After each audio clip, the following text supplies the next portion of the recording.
মন্দিরের দিকে যাওয়া যাক। এবং দেখতে পাচ্ছ তোমরা এখানে লাইনটা কতটা পড়েছে, প্রায় প্রচুর লাইন আছে যাকে বলে।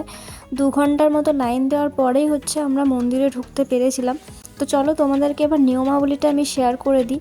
ছেলেগুলো সবাই এখানে যত দর্শনার্থী আসে একটা করে বেঁধে যায় এবং বড় মার দুটো মিষ্টি, বড় মার নাম লেখা। তো মন্দিরের ভেতরে চলে এসেছি। মন্দিরে hello everyone, welcome back to my channel. আমি সৌমিতা, আবার চলে এসেছি তোমাদের কাছে নতুন আর একটা ব্লগ নিয়ে। তো আজকে যাচ্ছি আমরা বড়মার মন্দিরে পুজো দিতে যাকে বলে। আর বড়মার মন্দিরে মানে প্রতিষ্ঠা হওয়ার পরে আজকে প্রথমবার যাব পুজো দিতে।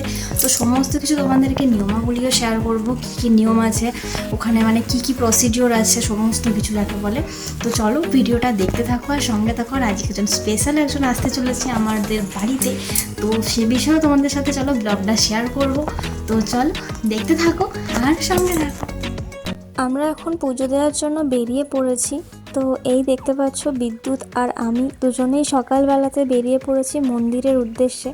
কারণ আজ ছিল মঙ্গলবার, আর মঙ্গল শনিবার করে বড়মার কাছে প্রচণ্ড ভিড় হয় যাকে বলে। মানে এতটাই ভিড়, মানে লাইনটা তোমরা দেখলে অবাক হয়ে যাবে। এই ভিডিওটাতে তোমরা অনেক কিছু জানতে পারবে বড়মার পুজোর নিয়মাবলী এবং কী কী সময়সীমা আছে সমস্ত কিছু। আমরা ওভারব্রিজে গিয়ে দেখতে পেলাম একজন হ্যান্ডিক্যাপ মহিলা যাকে বলে এই সমস্ত পুজোর ফুল ডালা বিক্রি করছে। তো 70 টাকা দিয়ে ফুল ডালা হচ্ছে সমস্ত নিয়ে নিলাম এবং মন্দিরের উদ্দেশ্যে আমরা রওনা দিলাম। এই যে প্ল্যাটফর্ম থেকে নেমে 1 নম্বর প্ল্যাটফর্ম থেকে বাঁদিকে সোজা গেলেই হচ্ছে আমাদের বড়মার মন্দির। তো যেহেতু ওই ডালার মধ্যে দেশলাইটা ছিল না, তো তার জন্য আমরা ভাবলাম যে একটা দেশলাইয়ের কাঠিয়ে কিনে নেওয়া যাক, নইলে ধূপ এবং মোমবাতিটা জ্বালাবো কী করে। তো তার জন্য এখান থেকে একটা দেশলাইও কিনে নিলাম এবং দেশলাই কেনার পরে আবার চলতে থাকলাম। বড়মার মন্দির স্টেশন থেকে মাত্র হচ্ছে হাঁটা পথ হচ্ছে 2 মিনিট। তো তোমরা কেউ টোটো বা অটো করার কোনো প্রয়োজনীয়তা নেই, হেঁটেই তোমরা যেতে পারবে। চলো এবার মন্দিরের দিকে যাওয়া যাক। এবং দেখতে পাচ্ছ তোমরা এখানে লাইনটা কতটা পড়েছে এবং তোমরা দেখতেই পাচ্ছ একটার পর একটা, মানে এখানে প্রায় প্রচুর লাইন আছে যাকে বলে। 2 ঘন্টার মতো লাইন দেওয়ার পরেই হচ্ছে আমরা মন্দিরে ঢুকতে পেরেছিলাম। তো চলো তোমাদেরকে এবার নিয়মাবলীটা আমি শেয়ার করে দিই। বড়মার মন্দির হচ্ছে 8টা থেকে 1টা পর্যন্ত পুজো দেওয়া হয়। এটা হলো মাতৃদর্শন এবং পুজো গ্রহণ করা হয়। তারপরে হচ্ছে 1:30 থেকে 2:30 পর্যন্ত পুজো হয়, মাঝে আধা ঘন্টা বন্ধ থাকে এবং তারপরে 2:30 থেকে 4টে পর্যন্ত মায়ের বিশ্রাম সময় হয় এবং তখন হচ্ছে ভোগ দেওয়া হয়। এবং বিকেল 4টে থেকে আবার রাত্রি 8টার মধ্যে মাতৃদর্শন এবং পুজো গ্রহণ করা হয় এবং সন্ধ্যে 6টার সময় হয় আরতি। এই ছিল পুজোর নিয়মাবলী। তো তোমরা যখনই আসবে না কেন এই নিয়মাবলীটা মনে রেখেই একটু এসো, নইলে হচ্ছে তোমরা হয়তো দুপুর থেকে এলে তখন দেখলে মন্দিরের ভোগের টাইম দেওয়া হচ্ছে, কারণ মায়ের তখন বিশ্রাম টাইম ওই 2:30 থেকে 4টে। তো এই দেখো আমরা লাইন মানে এগোচ্ছে, তো এগোচ্ছেই না যাকে বলে, খুব আস্তে ধীরে এগোচ্ছে লাইন যাকে বলে। তো রাস্তায় এখানে দেখতে পেয়েছি সুন্দর সুন্দর ফুল গাছ। আমার তো মনে হচ্ছিলো ফুল গাছ কয়েকটা কিনে নিয়ে যায়, কিন্তু কি করবো আর, আগে তো পুজোটা দিতে হবে না, তারপরে তো এই ফুল গাছ নেবো। তো তারপরে হচ্ছে যতক্ষণে হচ্ছে পুজো দেওয়া হয়েছে ততক্ষণে আর গাছটা দোকানটা ছিল না দেখলাম। তো লাইন অলরেডি মন্দিরের কাছে চলে এসেছে। এটাই হলো বড়মার মূল মন্দিরের চূড়া। আর বেশিক্ষণ হবে না, লাগবে না, আমরা কাছেই চলে এসেছি মন্দিরের। ওই যে গেটটা দেখতে পাচ্ছ, এই গেটটা দিয়ে হচ্ছে মানে হচ্ছে বের করছে সবাইকে।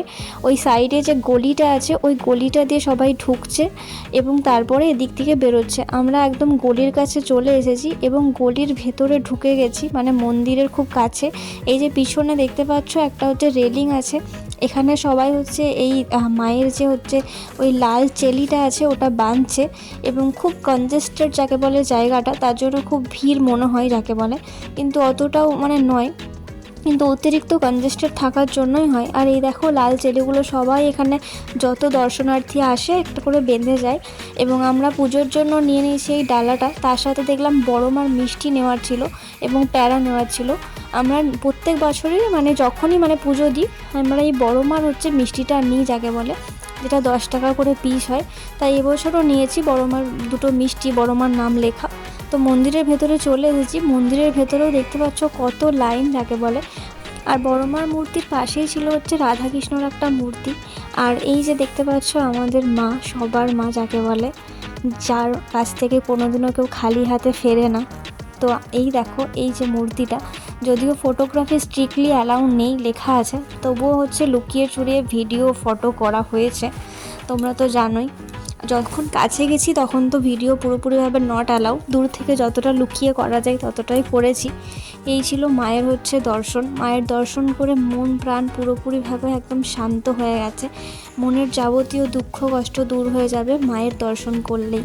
সো যখন ঠাকুরের কাছটাতে গেলাম তখন আমাদের নাম গোত্র নেওয়া হলো এবং এইভাবে পুজো কমপ্লিট করা হলো।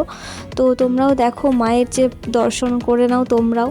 আর তাছাড়া আগে কিভাবে পুজো হতো সেটাও বলে দিচ্ছি। আগে আমরা একদম মায়ের সামনে বসে অঞ্জলি দিতাম, পুজো দিতাম, এইভাবে পুজো দিতাম।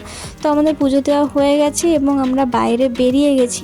তো আমরা এখন চলে যাচ্ছি গঙ্গার দিকে, কারণ গঙ্গাতে গিয়ে ধূপ এবং মোমবাতিটা জ্বালাবো। কারণ এই মন্দিরের কাছে কোনো জায়গাতে অ্যালাউ ছিল না, কারণ যে কোনো রকম বিপদ হতে পারে। তার জন্যই আমরা গঙ্গার ওখানে গিয়েই ধূপ এবং মোমবাতিটা দিলাম। এবং পুজো দেওয়ার পরে আমরা একটু খাওয়া দাওয়া করে নিলাম। এখানে কচুরি পাওয়া যাচ্ছিলো, এই পুরি আর আলুর তরকারি দিচ্ছিল। সো প্রতীক্ষার পরে চলে এসেছে এবারে আমার বান্ধবী মৌমিতা আর তার হাজব্যান্ড। তো এখন ওর জন্যই অপেক্ষা করছিলাম। তো এবারেও এসেছে, আমাদের সাথে এবার বাড়ি যাবে পুজো দেওয়ার পরে। তো তারপরে আমরা বাড়ি গিয়ে আপাতত ব্লগটা কন্টিনিউ করতে পারিনি, কারণ এতদিন পর দেখা হচ্ছে। তার জন্য এক্সাইটমেন্টটা ভুলে গেছি সব জায়গায় বলে। বাড়িতে গিয়ে এখন ঘুরিব, ওইভাবে খাওয়া দাওয়া গল্প গুজব, তাই আর ভিডিওটা বড় করছি না। তো ভিডিওটা এখানেই শেষ করছি। তো তোমরা ভালো থেকো, সবাই সুস্থ থেকো। ভিডিও ভালো লাগলে অবশ্যই লাইক কমেন্ট সাবস্ক্রাইব করে দিও। আর বড় মার মন্দিরে পুজোর বিষয়ে যদি অন্য কিছু আরও কিছু জানতে চাও তো অবশ্যই আমাকে কমেন্ট করে জানাতে পারো। আমি অবশ্যই সেই তথ্যটা তোমাদের সাথে সংগ্রহ করে নিশ্চয়ই জানাবো। তো চলো, আবার দেখা হচ্ছে অন্য কোনো ভিডিওতে আগামী পর্বতে।